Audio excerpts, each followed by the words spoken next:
Welcome to News9 Mediaverse, and you are watching On Point with me. IDF, Israeli military, is standing right at the gate of the Gaza City as we speak. Intense battle has taken place inside the Gaza Strip. And the whole idea is to get inside Gaza City and destroy Hamas. But Israel too has suffered casualties. 17 soldiers have been killed in action. That's confirmed. IDF has also received a big resistance from Hamas, which is using tunnels to block any movement. They are trying to block the movement of the armored personnel carrier by using different weapons like anti-armor weapons, anti-tank missiles, or for example mines and mortars and the booby traps. And on the other hand, some revelations have taken place when it comes to 7th October attack on Israel. And I would say the most shocking part has been that the Israelis have discovered that some weapons were used that could cause the temperature of the room to rise to 3000 degrees Celsius. But let me first take you through all the details of the action which is being witnessed inside the Gaza Strip and what IDF is doing. Let me take you through the details first, and that's the most important part, and certain important things which have come to light. So first, October 7th attack, thermobaric grenades were used. These are thermobaric grenades. Thermobaric grenades. Time detonators were deployed. Thermobaric grenades can create temperature around 3000 degrees Celsius. So if you don't die by the bang, you'll definitely die of the burn. And then they timed it. They were used against people, civilians. Rocket-propelled grenades have been used. This is October 7th attack. Temperature after explosion of up to 3000 degrees Celsius. This has been recovered. This was used when the Hamas attacked. So this has been reported by Reuters.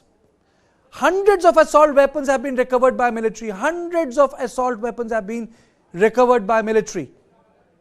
And now before we move on, let me show you the visual first. Let's get down to the visual first. These are the visuals of the weapons that were used by Hamas. This has been provided by the Reuters. Look at the number of weapons that were used against civilians. So this is an explanation. Now people should understand that what led to such a carnage. 1,400 civilians died.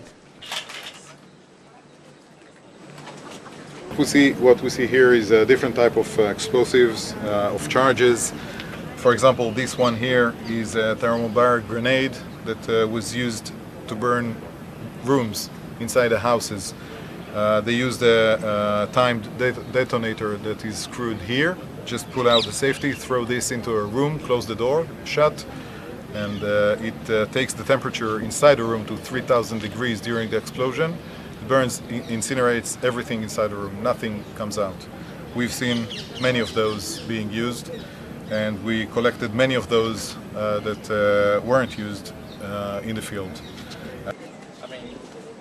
So these are the weapons, and you know, just look at these visuals. These weapons were used on 7th of October when Israel was attacked. It was well coordinated. This has been assembled so that the people can understand that they waged war against Israel.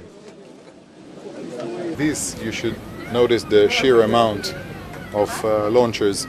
Though this type of equipment is being used in the field to hurt tanks and personnel carriers, but those were used during the attack on houses, on the kindergartens that we've seen, in schools. We see here the different types of rockets that were used. So this is something which I wanted to share, and I am also joined by Dan Pfefferman from Israel Defense Forces, Executive Director Sharaka. It's absolutely shocking, you know, these visuals which have been shared with us. Thermobaric grenades used against civilians. This is Sorry, I didn't catch the absolutely last shocking, question. Dan. You know, we've been constantly surprised. Maybe we shouldn't be, by the sheer amount and also the kind of advanced nature of a lot of the arms that were caught on the Hamas terrorists that were killed and captured inside Israel. Advanced Russian arms, I'm being told, and enough arms for them to have gone on for many more days, even weeks, from their planning, killing civilians and rampaging around southern Israel. So, Dan, it means that the Hamas was in possession of a lot of weapons. So the question is, where did these weapons come from? You know, these are advanced weapons.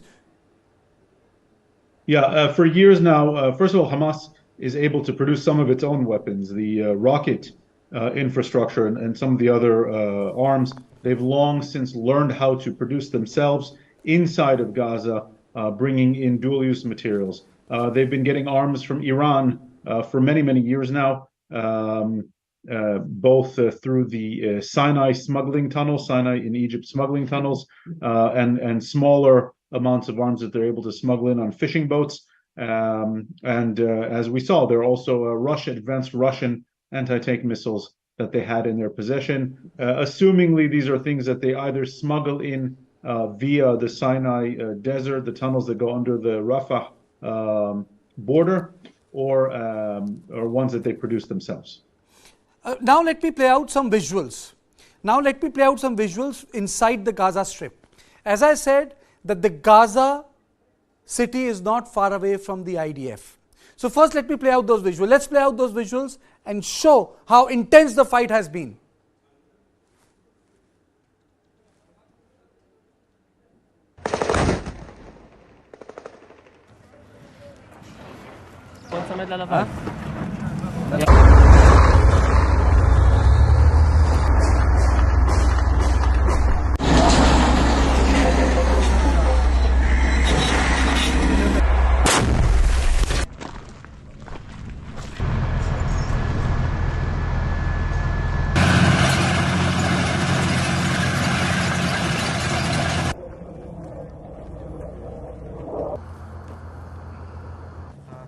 So these are the visuals which have been provided to us, and it shows how the intense the warfare is. 17 soldiers have died, Dan. We are being told that maybe the other confirmations have not taken place. But let me play out a graphic for you, and then I'll ask you my questions, because that's where my discussion is going to be. Dan, you know, if you look at the nature of the deaths, anti-tank missiles have been used. Anti-tank missiles have been used against Nemer. Now, Nemer is a very heavy armored personnel carrier. Mortars have been used against IDF. Mines have been used against IDF. Anti-personnel mines have been deployed. RPG propelled grenades have been deployed. So if you look at the weaponry, they are all anti-armor weaponry.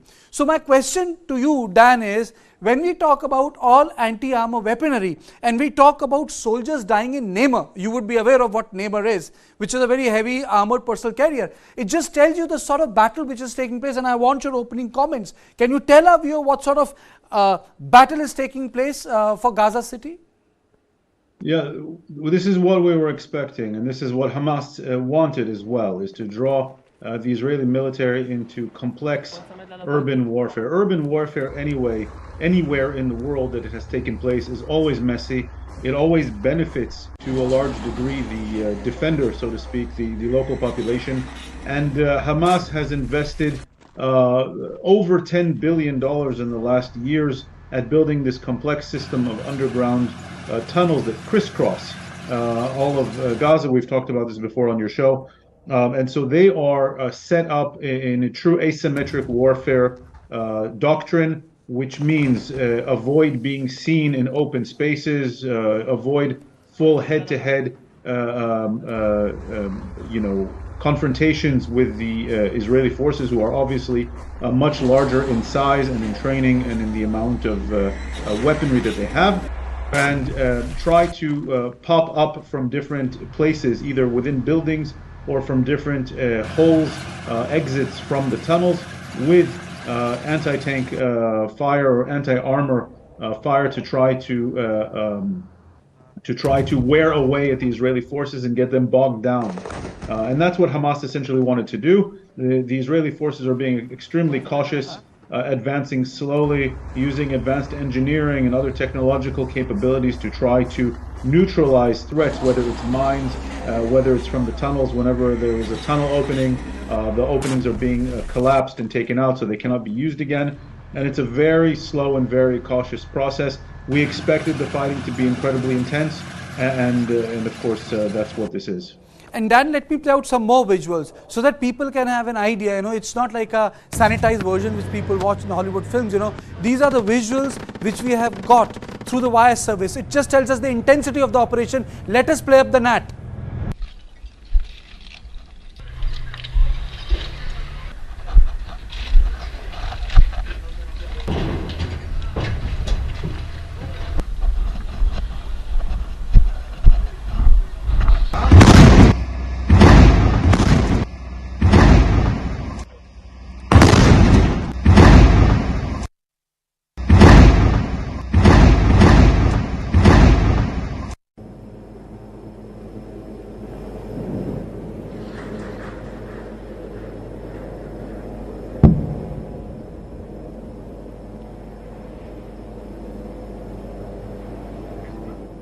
It's a full-scale war.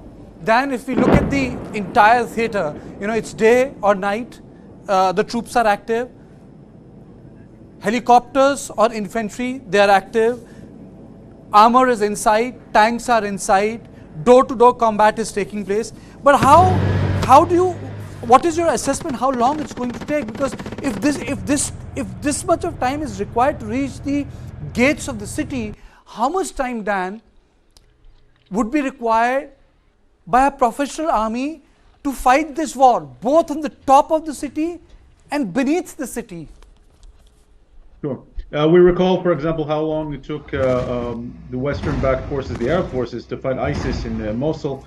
Urban warfare, taking out a asymmetric enemy that's holed up amongst the civilian population, takes time. What we are being told by IDF sources is that the most intense phase of the fighting is expected to take weeks and then shift into a lower intensity phase of the conflict.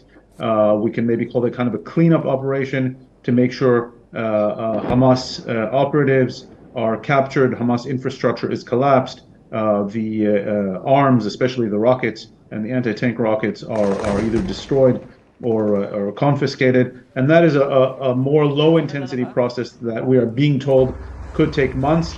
Something I want to suggest here, and I've been suggesting it in other studios, is this can be shortened if there is severe international pressure on Hamas to disclose itself, to give itself up, certainly not to Israel, which I can't imagine they'll do, but to international forces or to the Arab League, and shorten this entire process.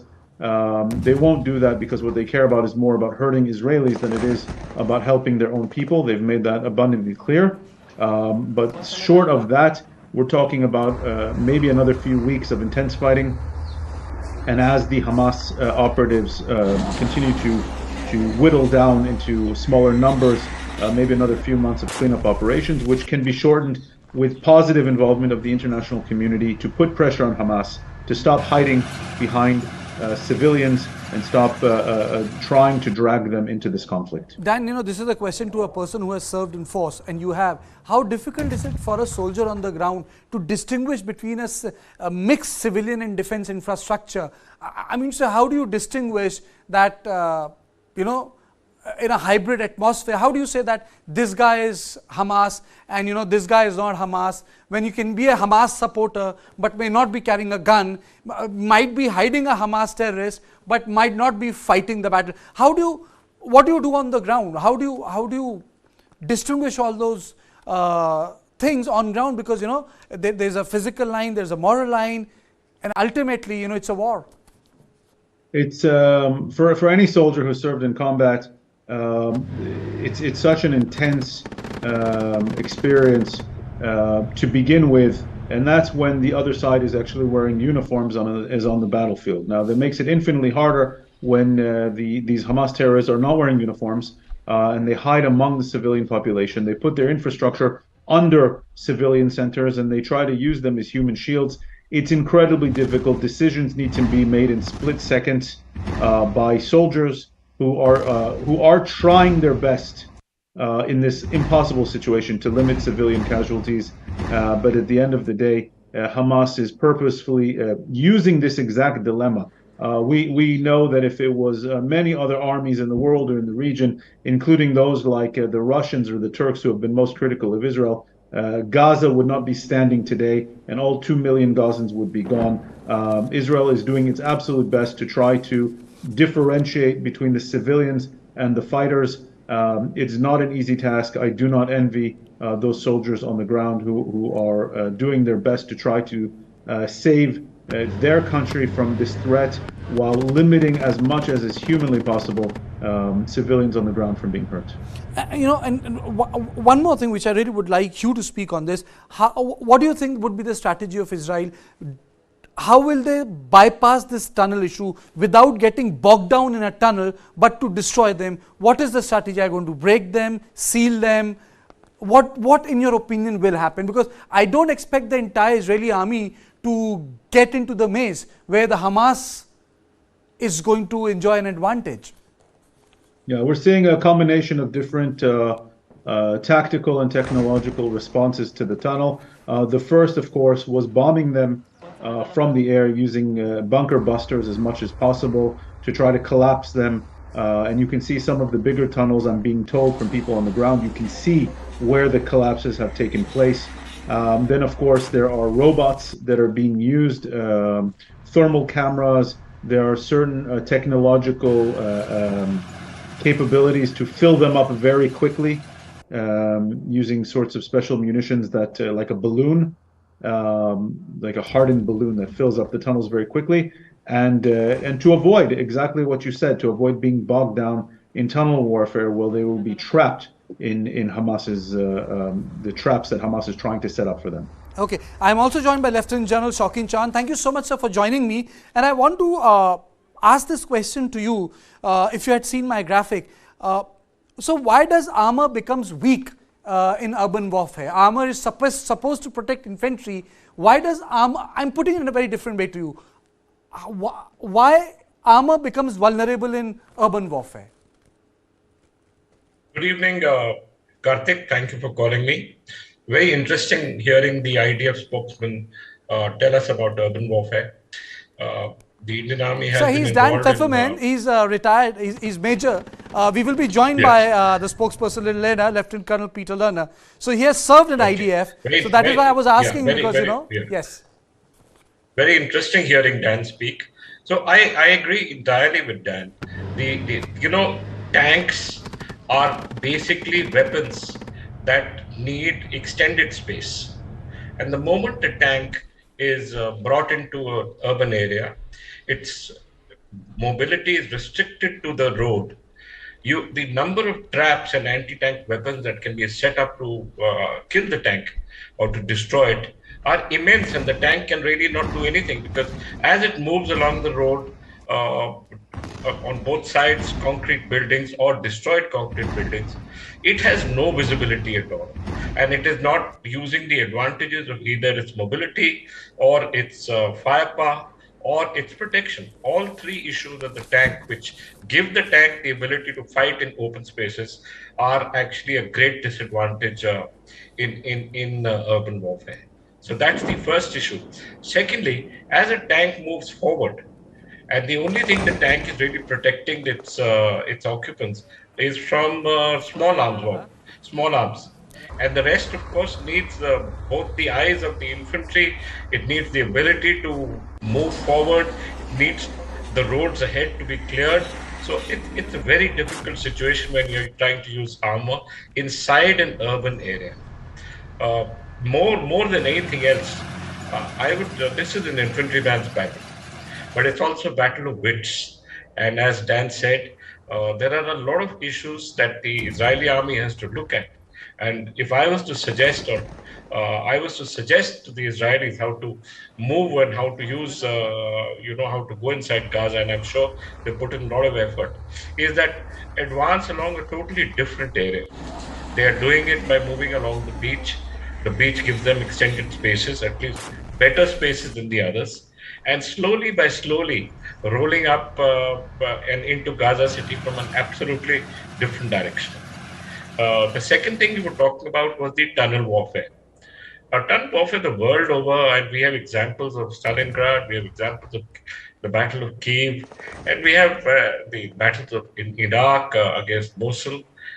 Everywhere, tunnel warfare are difficult. You have to, and Israel must change their tack in deciding what exactly would be the aim of this war, aim of this battle, and how to modify this aim so that they could achieve their aims without really putting all its forces inside Gaza. It's an inference thing. Right now, the contact has been made. They're at the gates of Gaza. I was reading an article by General Valery Zaluzhsky, who's a Ukrainian general. And, he said that, he was reading P.S. Simronov, he's a Russian guy who wrote a book in 1917. He said, I changed my generals, I changed everything. Ukrainian advance in 5 months has been 17 kilometers. As per the NATO book, we should have done 30 kilometers per day. He said Russians at a particular theater could occupy 6 by 6 kilometers in 10 months. So he said there's a stalemate. And I was just thinking, within the context of Gaza, I'm not trying to compare Ukrainian theater with Gaza, but just from the point of view of infantry, it's a war where both enemy can see each other, both the enemies. Not the offensive. Is a stalemate a reality in Gaza? Will it be a reality? Gaza, the problem is, as Dan said, the defender is at the advantage. A person carrying out the offensive or trying to occupy a city simply does not have visibility. He has no eyes. He has no idea where the next booby trap or the next Hamas anti-tank weapon or the next artillery is going to come on him. Absolutely no idea. And that is why, as Dan mentioned, the Russian method of destroying the built-up areas completely, totally negating them, and then only coming in is what the Russians have been employing. So the issue is that, does Israel get itself bogged down, or does Israel occupy one part of Gaza and slowly create a larger space for themselves using their bulldozers, using other weapons, so that they clear a larger area in front of them? I wouldn't recommend that these tanks go inside the streets of Gaza at all. Dan mentioned the fact that there would be intense war. There would be intense war, but that intense war would be in clearing this area, so that they could clear an area from where they could totally dominate that area, and then not go into the rest of Gaza. This is what I feel the Israelis plan to do, and this is how I feel they're moving towards this particular thing. I don't feel, Karthik, that they have any plan on entering the complete inner city of Gaza. Okay. They will just keep, yeah. Okay, I think that's a very important point. I'm also joined by, I'm very happy to announce that I'm joined by Major Libby Weiss, spokesperson IDF. Thank you very much for joining me. Major, if I may ask you, how would you describe the current engagement of the IDF inside the Gaza? It's being reported by various portals, newspapers, that the IDF is at the gate of the Gaza City. Am I correct? Well, ground operations are continuing and expanding every day. Certain different types of forces, of course, are involved in this effort, and the IDF is going after senior Hamas leaders throughout the northern part of the Gaza Strip, and we are continuing to strike them and make sure that they have no capacity to ever commit acts of terror against Israelis again. What sort of resistance is IDF meeting inside Gaza? Can you take our viewers in India through that? How tough is this operation? Well, we know that Hamas has ingrained itself and is entirely built within the civilian population of the Gaza Strip. Hamas does this intentionally with the understanding that civilian casualties in Gaza only helps their cause. And so we are making every effort possible to mitigate the impact on the civilian population. But we understand that Hamas has very little regard for their own civilians, which adds a level of complexity, of course, to the fighting within the Gaza Strip. And we understand that Hamas is operating deep within civilian areas. So that could include hospitals, apartment buildings, other places that are that should be for civilian use. And they are operating from these areas. So it absolutely is a reality of the fight against Hamas today. Major, how difficult it is for a person on ground to distinguish between a civilian and a military infrastructure, because Hamas has been merging them. They have the tunnels beneath a hospital. They will use a house, a residential area, and then they'll have their own offices there. So how tough is that for the IDF, which is a professional force, to distinguish the two? Well, we make every effort possible to mitigate the impact on civilians. And that's exactly why last week already we have called for civilians to move from the area of fighting in the northern part of the Strip and to move to a safer area in the southern part of the Gaza Strip. Of course, the civilians are not our target in any way. And we know that Hamas is, of course, trying to keep civilians there. And we rely on various tools to be able to minimize the impact on civilians.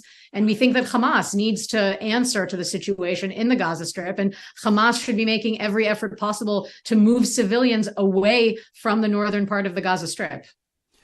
Major, 17 soldiers have been killed in action inside the Gaza Strip. What sort of challenge your infantry is facing, where armor itself is being challenged through tunnels, anti-personnel, anti-tank missile? If I am correct, there was an attack on Nemer, which is a heavy armored personnel carrier, in which 11 soldiers were killed. Well, first, our hearts go out to the families of those soldiers who died in battle. And it's important to emphasize that this is a war, and we are fighting a war against an enemy that has invested millions and millions of dollars in amassing the most advanced technological tools and weapons. And of course, rather than investing in the civilians in the Gaza Strip. And we understand that war is something that is terrible. And this is certainly not a war that we chose. But we understand that we have no choice, and we need to make sure that Hamas can never do this again. And that exactly is why we're operating. And what sort of challenge are you getting from the tunnels? It is being reported that there's a phrase which is being used outside Israel, Gaza Metro, 500 kilometer of maze, 1,300 tunnels, built very differently, different from the one which were in operation in Vietnam. These are big tunnels, So how are you meeting that challenge? Because even Americans did not see such an intricate challenge either in Fallujah or Mosul. Well, I'm glad that you brought up the issue of the tunnels, because I think it's a very clear example of what Hamas has done in the Gaza Strip in the last decade. And that is essentially create a city underground for their own use, for purposes of terror and for their own goals. And of course, it doesn't serve in any way the interests or the benefit of the civilians within the Gaza Strip. And this is entirely for Hamas to move weapons, to launch attacks, and to aid them in their goal of destructing Israel. So of course, it's something that we cannot allow to happen. And we do have experience. We are well aware that Hamas has used tunnels and has invested in tunnels. And it's something that we understand is certainly going to be part of the landscape underground, so to speak, in the fight against Hamas. Today, Reuters gave out the visuals. I'll show it to you, Major Libby West. These are the visuals which were sent by the Reuters, and these visuals show, if we, thermobaric bombs were used on 7th of October. Let me show those visuals to you. Thermobaric bombs are which can create a temperature of 3,000 degrees Celsius. How did they, and these were the weapons used against innocent Israelis on 7th of October. How did they get so much weapons? I just really want to know. as you know, India has also seen number of terrorist attacks. You know, we have been victim, whether it's Kargil war or 26/11, in which hundreds of innocent Indians died in Mumbai, or the Red Fort attack, or the Parliament attack. I as an individual, I have covered Parliament attack when they entered our temple of democracy. So how did they get so many weapons inside? I mean, to say, look at this must be tip of an iceberg. Well, we know that Hamas has invested millions and millions of dollars in the last decade to amass the most lethal weapons that they can find to use against Israeli civilians. And we know that some of these weapons are developed locally, produced locally within the Gaza Strip, but we also know that they are getting weapons and have a long-standing relationship with Iran that is another source of these types of weapons that they have. And again, seeing the amount of investment that they have put in weapons to kill civilians in Israel rather than investing in civilians within the Gaza Strip is, I think, a double tragedy. Coming back to the Gaza, let me play out. Coming back to the Gaza, I know this is an operational issue, but am I correct to say that? Because this was being reported by Times of Israel, army engineers have moved in to destroy the tunnels? Well, I won't go into any specific operational details, I think, for obvious reasons. But what I can say is that the ground operations are continuously expanding and involve a variety of different forces who are operating. And it's a dynamic situation and one that is changing, of course, to address the threat. And what's the ultimate objective? You know, you have been saying that we will get rid of Hamas. But how do you do that? Because Hamas, apart from being a military force, is also an ideology majorly. It's an ideology. If you translate the word Hamas, it's Islamic resistance, and you know their official ideology is to remove Israel from the map. How will that be taken care of? Because it's a military force, terrorist force, plus a violent ideology. Well, I can speak to the military goals, and there's certainly questions here that go beyond the scope, of course, of the military, but around the military focus, the goal is to dismantle their terror infrastructure, to make sure that they never have the military and terror capacity to commit acts of terror against Israelis, and their terror administrative capacity. Beyond that is certainly something that on the political level will have to be settled. But from the military perspective, the goal is a very clear one, and that is to make sure that Hamas's terror leaders and those who are in charge of planning the events of October 7th and who continue to plan acts of terror against Israelis, and the administrative and infrastructure that they need to do that will no longer be at their disposal, and that they will never be in a position of power to attack Israelis from the Gaza Strip again. Major Libby, isn't it very unique that Israel is probably the only state which is facing two non-state terrorist actors at both the fronts? Hamas in Deep South and Hezbollah in North. Both are non-state, both are terrorist organizations, and both are creating security issues for Israel. Don't you think it's a first for any country to face this sort of a attack by terror organizations? But we unfortunately have a long history of having to deal with terror organizations that want to wipe us off the map. This is a reality of our lives here. And I think that there are other countries in the world that are also facing terror. Terror is not something that is uniquely targeted only towards Israelis. Unfortunately, there are many other countries in the world that have to deal with terror. And often they come from the same places and the same axes that support them. But we certainly are monitoring the situation along our borders very, very closely, and we will do whatever we have to do to protect our civilians. And my last question before I let you go, hasn't this changed a lot of things for an average person who is interested in understanding military? People used to think that, you know, a military action would all be about special forces. But what we have witnessed after Ukraine and Gaza is that infantry is in action. You know, men and women on ground. And as a battle would get messy, as it has been in past, is all there. That era is not dead. It has not vanished. You require a standing army, standing infantry. Well, certainly. And we are aware fully of the terror organizations and the countries operating in our area. And we unfortunately have to have a standing military, and it's something that we're grateful that we have in light of the threats that we face. And I think we all hope for a time when we won't need that. But until that time arrives, we absolutely need to defend ourselves and to defend our citizens and make sure that we can live peacefully and wake up in the morning and go to sleep at night and not be targeted by terror organizations that want to slaughter us in our beds. Thank you so much. Thank you so much, Major Levius, for joining me. I am also joined by Lieutenant General Shaukin Chauhan. Sir, I was talking about non-state actors. I know she's a serving officer, so she could answer my questions, both military and political, and she did as best she could, But we in India also understand what it means to be a two-front thing.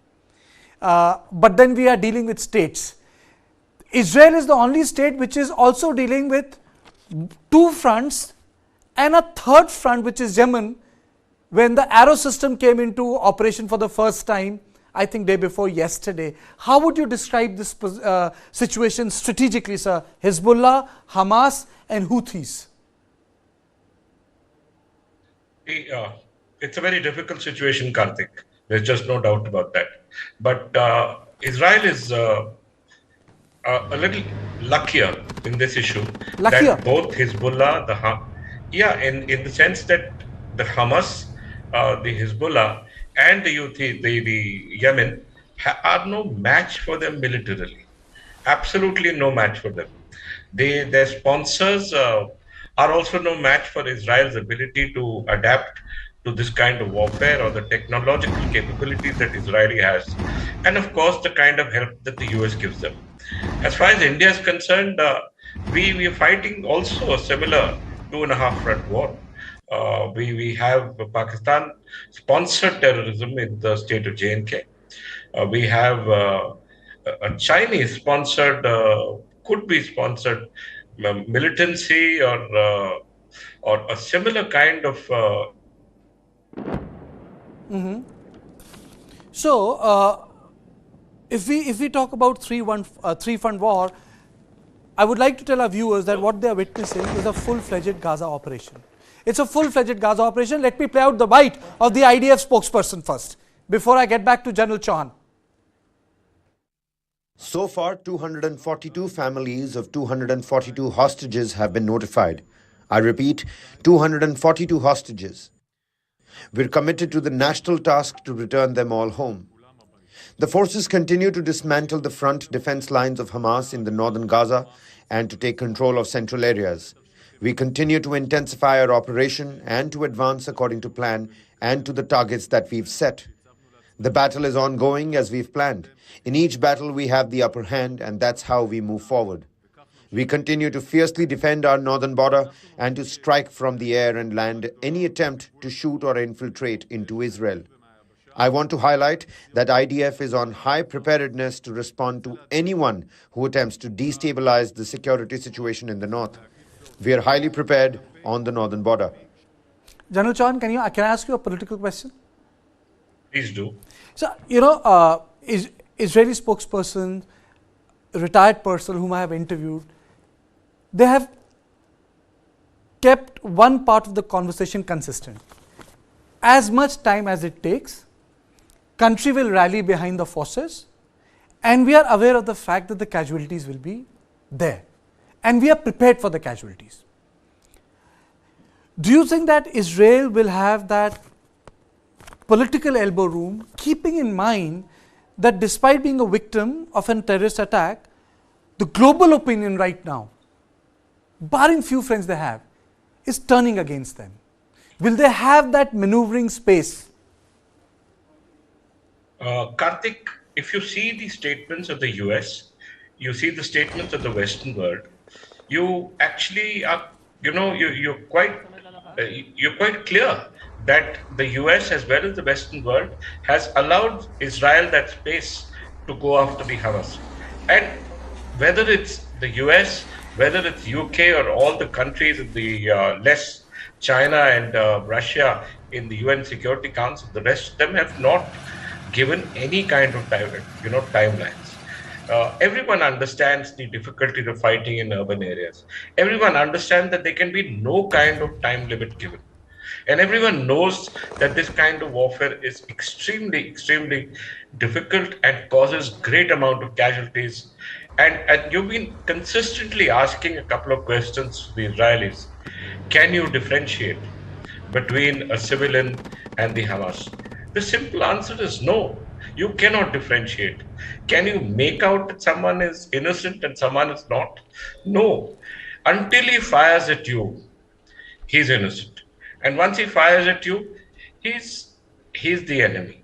So in this kind of warfare, Karthik, when you are dealing with people in this kind of a complexity, there can be no time limit. But has Israel set itself a goal that is difficult, an impossible goal? That's the issue. Do we expect Israel to roll up Gaza completely? Let me ask that question to you, sir. Let me ask that question to you, sir. Has Israel set an impossible goal for itself, sir? So, if you see the stories that are coming out now, they have given just one issue: destroy the capability of Hamas to Correct. operate or to govern again. Correct. That's the idea. So the idea would be that as they had done pre-2005 is to occupy Gaza, part of it, and not allow and do the administration to itself. For that, Israel needs elbow room inside Gaza. And for that, from the gates of Gaza, they will probably clear 5 kilometers or 10 kilometers of a no man's zone. Totally clear it, mine it if required, fence it if required, and from inside administrate Gaza. I don't see Hamas coming back. I'm just stopping you. I was looking at the visuals. When you write a story, you look at the visuals. Sir, it really reminds me of a night trip which I took from Palmyra to reach Aleppo, sir. I got lost, shocking, sir, there, and I did not know that I had entered the city from the wrong side, the destroyed part, and it was completely black. And suddenly, I ushered myself, the entire car, into a place where the life was normal. And the next morning, I realized from the citadel that the entire one section of the city did not exist. I mean, you had nothing to govern, sir. You had nothing to administer. So, absolutely. So, what are they planning to do? How is Israel looking at this war? Are they looking to occupy the complete Gaza? No. Are they looking to clear complete Gaza of Hamas? No. They're going to make sure that there's a gap now between Gaza and Israel. And if that gap is created by 10, 15, 20 kilometers, that should be good enough for them. And of course, after this, never give the Hamas any kind of elbow room to develop inside. But sir, you are saying that gap. You are saying that gap. They had built a wall which was both on the top and subterranean. They can, I think, do you think that 15-kilometer gap would work?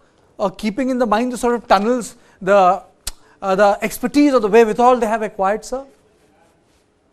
See, when you look at tunnels, Karthik, you have to see how many troops can they put inside, how many of these tunnels can carry, how many kind of people inside Israel to double them. So if these tunnels are even a kilometer long and they create another ability inside Israel to destroy all these tunnels. After all, these tunnels are meant to go inside Israel and carry out operations from the hit and run operations and come inside.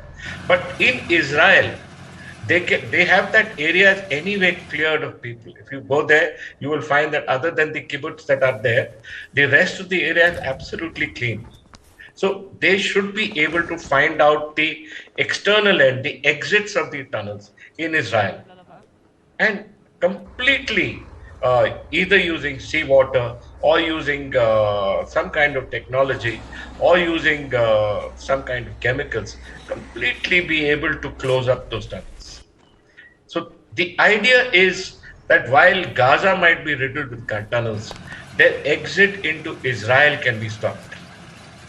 And that's one issue that they would need to put their entire technological abilities to create a system, whether it's a radar or a sonar or some kind of ability to try and make out the existence of these tunnels. It's a difficult job, but Israelis are the best at this kind of work.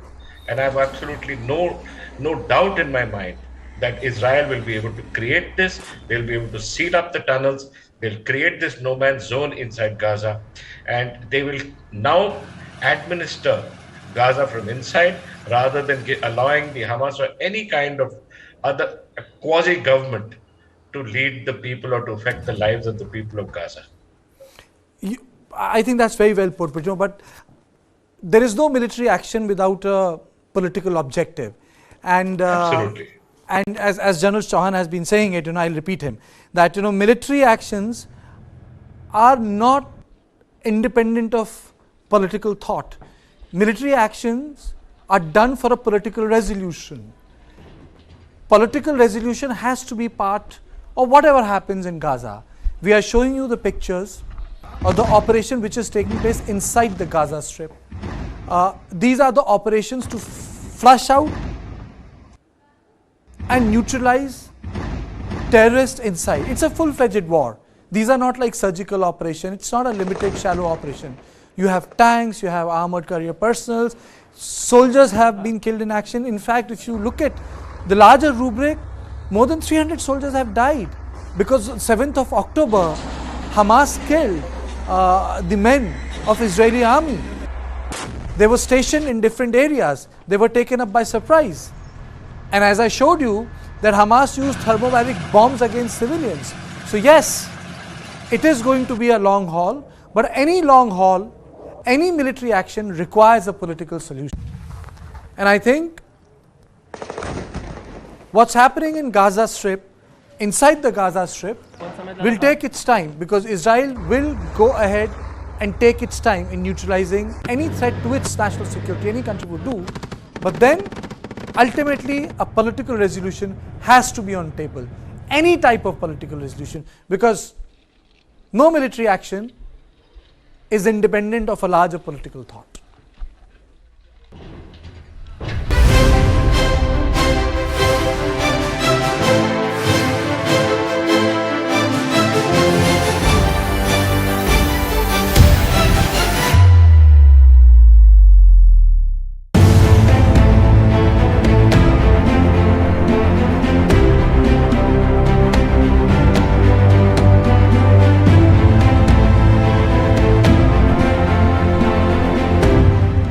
News 9 big coverage of 5 assembly polls.